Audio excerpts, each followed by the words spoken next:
Hello dear aspirant, welcome to all of you in our channel study with Alok. देखिए छात्रों, आज हम लोग करंट अफेयर्स 23 नंबर लेक्चर पर फोकस कर रहे हैं। और कई विद्यार्थी हमसे पूछते हैं कि ये जो करंट अफेयर्स के लेक्चर्स हैं ये किस लिए डेडिकेटेड हो सकते हैं, कहाँ कहाँ पे इनका बेनिफिट है, तो आप जान लें। देखिए कई विद्यार्थी ऐसे हैं जो जीडीसी की तैयारी कर रहे हैं, ठीक है। तो जो विद्यार्थी जीडीसी की प्रिपरेशन कर रहे हैं वहां पर ये बेनिफिशियल हो सकता है उनके करंट वाले पार्ट को, ठीक है। यूपीएचईएससी, ठीक है। यहाँ पर जो करंट का पार्ट आता है, जीएस वाला पार्ट, यानी ये जीएस का पार्ट, यहाँ पर जीएस का पार्ट, और साथ ही साथ में लेक्चरर के लिए जो जीआईसी का पार्ट है यहाँ पर ये भी बेनिफिशियल होगा। और इसके साथ साथ में एनटीए नेट के जो करंट वाले पार्ट आते हैं, जैसे ईबीएस वाला पार्ट हो गया, टेक्नोलॉजी का पार्ट हो गया, ठीक है, कोई डेवलपमेंट प्रोग्राम एजुकेशनल है, तो वो सब इतने पार्ट को ये कवर करता है। यानी इनका जो पूरा पूरा है वो टीचिंग को लेकर के ही बना हुआ है, ठीक है। तो इनको अच्छे से अगर आप लोग समझ लेते हैं, इन चीज़ों को ध्यान से सुनते हैं, और ये वीकली हम लोग करते हैं। दरअसल इतना टाइम तो होता नहीं आपके पास में कि रोज रोज का करंट अफेयर्स आप अच्छे से प्रिपेयर कर सकें, क्योंकि अपने सब्जेक्ट पर आपको बहुत बढ़िया से कमांड बनानी होती है। लेकिन फिर भी अगर वीक के अंदर में अगर इनको इंक्लूड करके और उसी पर डेडिकेटेड हो करके और चीज़ों को भेजा जाता है, ठीक है ना, तो आप जो है अच्छे से इसको कंप्लीट कर पाते हैं। देखिए यहाँ पर हम लोग देखते हैं फर्स्ट वाले पार्ट को थोड़ा सा पढ़ा करके, उसके बाद में आज हम लोग जीआईसी पर भी चर्चा करेंगे कि कैसे प्रिपरेशन करें, और जीआईसी और जीडीसी को लेकर के भी थोड़ा सा चर्चा करेंगे। तो देखिए एक यहाँ पर दिया गया कि Kamala Devi Chattopadhyay new India foundation book prize. तो कभी कभी जो आपका यूपीएचएससी है, ठीक है, वहां पर इस प्रकार के क्वेश्चन जरूर पूछे जाते हैं। जीआईसी में ये सब जो भी है बुक प्राइज है, इसलिए इंपॉर्टेंट है। Kamala Devi Chattopadhyay new India foundation book prize 2020 के विजेता दो हैं, एक अमित आहूजा है, दूसरा जयराम नरेश है। तो ध्यान रखना है, अमित आहूजा और जयराम नरेश, ये Kamala Devi Chattopadhyay new India foundation book prize है। राम आहूजा की जो बुक है वो है मोबिलाइजिंग द मार्जिनलाइज्ड, ठीक है, मोबिलाइजिंग द मार्जिनलाइज्ड, ये बुक है अमित आहूजा की। और जयराम नरेश जी की जो बुक है वो है द चेकर्ड ब्रिलियंस, ठीक है, द चेकर्ड ब्रिलियंस, नाना प्रकार के जो ब्रिलियंस हैं उनके बारे में। अब इसका जो ऑक्सफोर्ड यूनिवर्सिटी से इसका प्रकाशन हुआ है, और इस पुरस्कार में प्रशस्ति पत्र मिलता है, 15 लाख रुपए नगद दिए जाते हैं, ठीक है। तो इसीलिए बड़ा पुरस्कार है, और यहाँ पर ये क्वेश्चन आपसे पूछ ले तो ध्यान जो रखने वाला है वो राम आहूजा, ठीक है, अमित राम आहूजा और जयराम नरेश, ये ध्यान आपको रखना है। Kamala Devi Chattopadhyay new India foundation book prize 2020। दूसरी चीज है, ये मोस्ट इंपॉर्टेंट क्वेश्चन है एनटीए नेट के लिए भी, कि प्रधानमंत्री ने किस विश्वविद्यालय के शताब्दी समारोह के दौरान एक डाक टिकट जारी किया है। तो इसका मतलब शताब्दी समारोह किसका हो रहा है, अलीगढ़ मुस्लिम विश्वविद्यालय का, ठीक है। इसकी जो शुरुआत हुई थी 1875 में सर सैयद अहमद खान के द्वारा हुई थी। तो अब आपको कंफ्यूजन हो गया होगा कि 1875 हुआ तो 975 में 100 हो गया। नहीं छात्रों, उसमें आगे की कहानी ये है कि आगे चल करके अलीगढ़ मुस्लिम विश्वविद्यालय अधिनियम के बाद जब ये अधिनियम बनाया गया तो पहले मुहम्मडन एग्लो ओरिएंट कॉलेज था, ठीक है, 1920 में। यानी ये जो सर सैयद अहमद खान के द्वारा स्थापित किया गया था, आगे चल करके मोहम्मडन एग्लो ओरिएंट कॉलेज, ठीक है, 1920 में इसका नाम अलीगढ़ मुस्लिम विश्वविद्यालय अधिनियम के तहत इसका नाम कर दिया गया अलीगढ़ मुस्लिम विश्वविद्यालय। यानी कि जब 1875 में स्थापित हुआ था तो उसका नाम मोहम्मडन एग्लो ओरिएंट कॉलेज था, सर सैयद अहमद जी के द्वारा अहमद खान जी के द्वारा स्थापित किया गया था। तो 1875 था, लेकिन जो यूनिवर्सिटी के रूप में बना है वो अलीगढ़ मुस्लिम विश्वविद्यालय, वो जो है 1920 में बना। तो 1920 के बाद में 2020 में ये 100 ईयर कंप्लीट किया है, ठीक है, अलीगढ़ मुस्लिम विश्वविद्यालय। इसीलिए इस पर डाक टिकट जारी किया गया। और शताब्दी समारोह मोस्ट इंपॉर्टेंट क्वेश्चन है एनटीए नेट के लिए भी और आपके यूपीएचएससी इन परीक्षाओं के लिए, ठीक है, जो भी टीचिंग से रिलेटेड। अब हम लोग बात करेंगे हाल ही में किस राज्य ने भारत का सबसे बड़ा हॉकी स्टेडियम बनाए जाने की घोषणा। देखिए अब बात एक छोटा सा प्रश्न यहाँ पर बन जाता है कि भारत का जो राष्ट्रीय खेल है वो छात्रों हॉकी ही है, ठीक है। वो बात अलग है कि क्रिकेट आप ज्यादा देखते हैं, इंटरेस्ट लेते हैं, लेकिन हॉकी जो है राष्ट्रीय खेल है। और राष्ट्रीय खेल का जो सबसे बड़ा स्टेडियम बन रहा हो तो एक इंपॉर्टेंट क्वेश्चन बन जाता है, वो उड़ीसा में स्थापित हो रहा है, ठीक है। तो नेक्स्ट जो क्वेश्चन आ रहा है इसमें, वो ये है कि भारत सरकार ने तेल आयात बिल के साथ साथ वाहनों के उत्सर्जन को कम करने के लिए किस प्रकार के ईंधन का प्रस्ताव रखा। देखिए, जो वाहन में उत्सर्जन, जो इमिशन निकलते हैं, उनको कम करने के लिए, रिड्यूस करने के लिए किस प्रकार के वाहन ईंधन की सुविधा स्टार्ट की है, E20 ईंधन। तो ये ध्यान रखना, E20 ईंधन है। ये क्या है, इसको भी थोड़ा सा जान लेते हैं। ये ऑटोमोबाइल ईंधन के नाम से जाना जाता है। E20 ईंधन को क्या कहते हैं, ऑटोमोबाइल ईंधन। दरअसल भारत सरकार ने 18 दिसंबर 2020 को देश के तेल आयातित बिल के साथ साथ वाहनों के उत्सर्जन को कम करने के लिए E20 ईंधन को ऑटोमोबाइल ईंधन के नाम से अपनाने का प्रस्ताव रखा। इसको ऑटोमोबाइल ईंधन या E20 ईंधन कहते हैं। यानी इसमें जो है पेट्रोल के साथ साथ में, जो पेट्रोल है, गैसोलीन है, इसके साथ साथ में एथेनॉल को 20% एथेनॉल को मिलाए जाने की। तो E20 ईंधन में 20% एथेनॉल से मिला करके बनाया गया है। ठीक है, ये ध्यान रखना है। और इसको जो है मंत्रालय की अधिसूचना E20 इस्तेमाल करने वाले वाहनों के विकास को बढ़ावा देती है। ऐसे वाहन जहां पर E20 इस्तेमाल होता हो उनको बढ़ावा दिया जाएगा।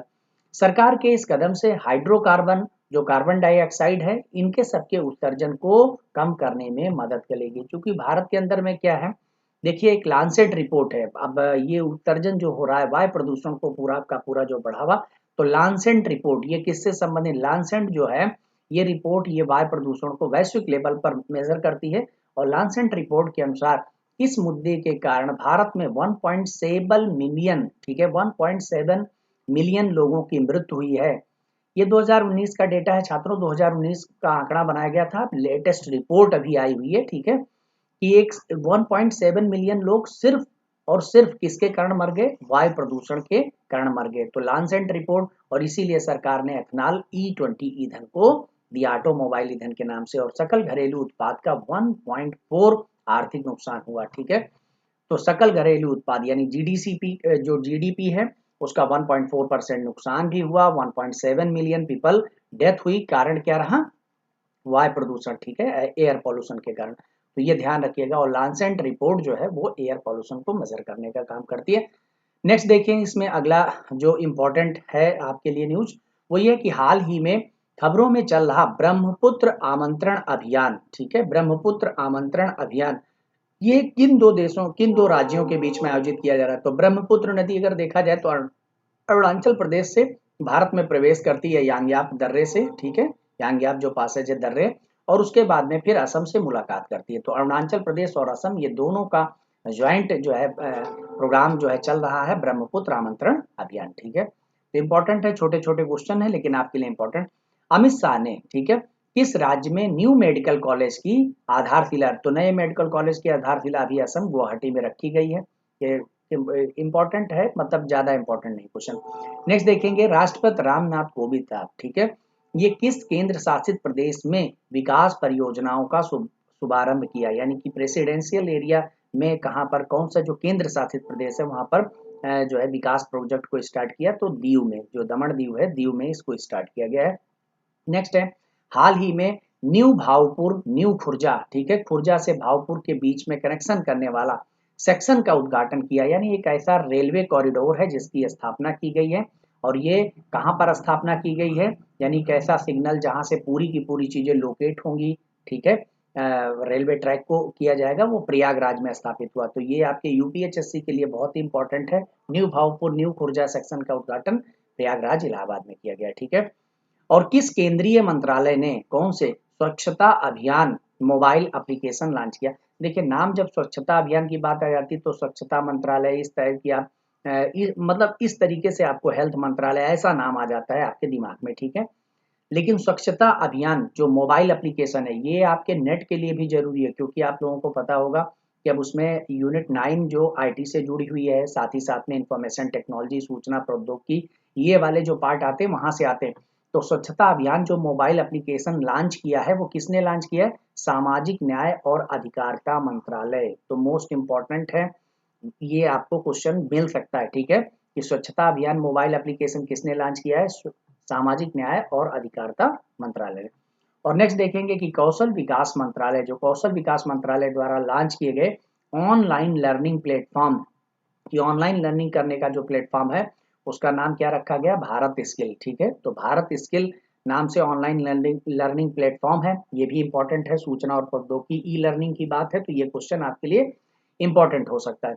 और नेक्स्ट इसमें देख लीजिए कि किस भारतीय राज्य ने विकास परियोजना, आपने देखा होगा कि पंचवर्षीय योजनाएं चलती थी, अब वो जो 5 ईयर प्लानिंग था उसको जो है नीति आयोग ने स्थान ले लिया। तो कभी कभी कुछ योजनाएं चलती हैं और सालों साल चलती ही रहती हैं और वो प्रोजेक्ट कभी पूरा नहीं होता है, और प्रोजेक्ट पूरा भी हो जाता है तो जाते जाते उसकी लागत और कास्ट बहुत ज़्यादा बढ़ जाती है। ऐसे में क्या हुआ कि 100 दिनों के अंदर में 100 दिनों में पूरा करने की घोषणा किस राज्य ने ऐसा कहा, तो केरल, ठीक है, बहुत अपडेटेड है, उसने कहा कि हमें 100 दिनों में क्या है विकास योजनाओं को पूरा करने की घोषणा कर दी है।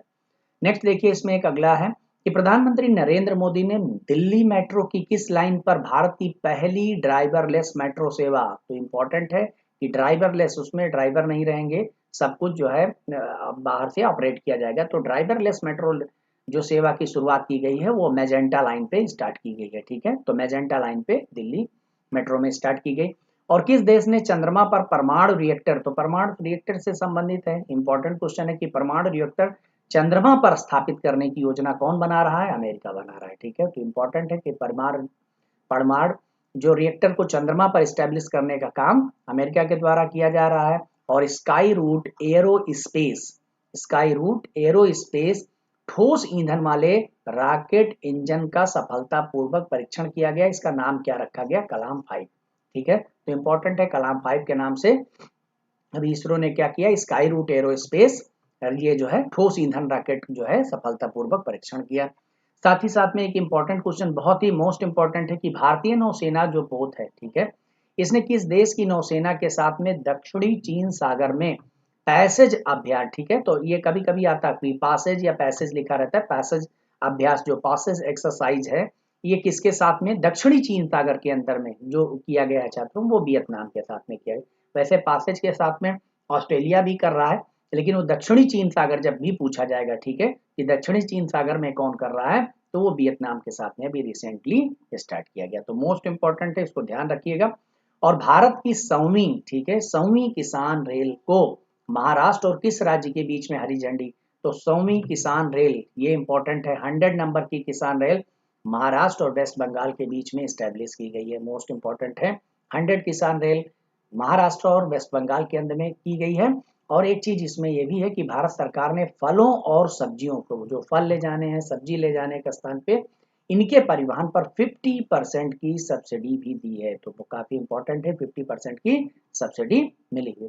नेक्स्ट इसमें देखेंगे कि कौन सा भारतीय संगठन है जो ग्रीन प्रोपल्सन, ठीक है, तकनीक विकसित कर रहा है, तो इसरो, जो हमारे यहाँ इसरो है, जो ग्रीन प्रोपल्सन टेक्निक, अब ये बहुत ही मोस्ट इंपॉर्टेंट टेक्नोलॉजी बेस पर, ये आईटी के लिए, एनवायरमेंट साइंस के लिए बहुत ही इंपॉर्टेंट क्वेश्चन है, ठीक है, कि ग्रीन प्रोपल्सन टेक्निक क्या होती है, तो ये देखिए ग्रीन प्रोपल्सन टेक्निक जो भारतीय अंतरिक्ष अनुसंधान संगठन है, इसके जो अध्यक्ष हैं के सिवन, इन्होंने घोषणा की इसरो अपने मानव अंतरिक्ष उड़ान मिशन गगनयान के लिए ग्रीन प्रोपल्सन टेक्निक विकसित कर रहा है, यानी कि जो मानव अंतरिक्ष उड़ान मिशन है गगनयान, एक गगनयान बना रहा है, मानव अंतरिक्ष उड़ान मिशन की मानव अंतरिक्ष में जाए, तो गगनयान के लिए कौन सी टेक्निक बना रहा है, ग्रीन प्रोपल्सन टेक्निक। अब ये टेक्निक कैसी है वो आप जान लेते। देखिए इसरो ने space grid lithium ion battery भी विकसित की है, ठीक है, तो लिथियम आयन जो है बैटरी विकसित की है, जिसका उपयोग इलेक्ट्रिक वाहनों को बड़े पैमाने पर अपनाने के लिए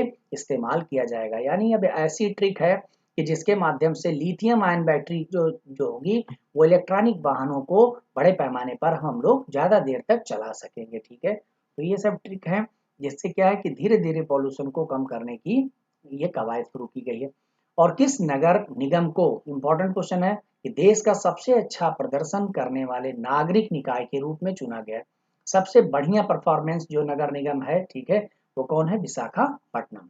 तो विशाखापट्टनम देश के बहुत सारे जो नगर निगम हैं, ठीक है, उसमें विशाखापट्टनम को सबसे अच्छा परफॉर्मेंस पर जो है निकाय के रूप में चुना गया। साथ ही साथ में धर्म स्वतंत्रता, जो धार्मिक स्वतंत्रता विधेयक 2020 है, इसको किस राज्य के मंत्रिमंडल ने मंजूरी दे दी है, तो मध्य प्रदेश मंत्रिमंडल ने ये मंजूरी दे दी है। साथ ही देखेंगे हम लोग कि सरकार ने वाहनों के दस्तावेजों, कोविड-19 के कारण तमाम प्रकार की दिक्कतें हो गई, तो जिनके कारण जो वाहनों के दस्तावेज की वैधता है, इसको किस तारीख तक बढ़ा दिया है, तो 31 मार्च तक बढ़ा दिया है कि अगर आपके रेनुअल वगैरह नहीं हुए हैं तो 31 मार्च तक आपको ये फैसिलिटी मिल सकती है। ठीक है, तो इस तरीके से छात्रों ये पार्ट यहीं पर फिनिश होता है। आज के इस वीक के लिए इतना ही रहा। आगे आप लोग आज जो है यूपीएचएससी का टेस्ट भी है, आप लोग टेस्ट अच्छे से दीजिए क्योंकि टेस्ट की प्रोसेस चलती रहे। और इसके साथ ही साथ में जो बहुत सारे विद्यार्थी हमसे ये कहते हैं कि सर जीआईसी की हम प्रिपरेशन कर रहे हैं।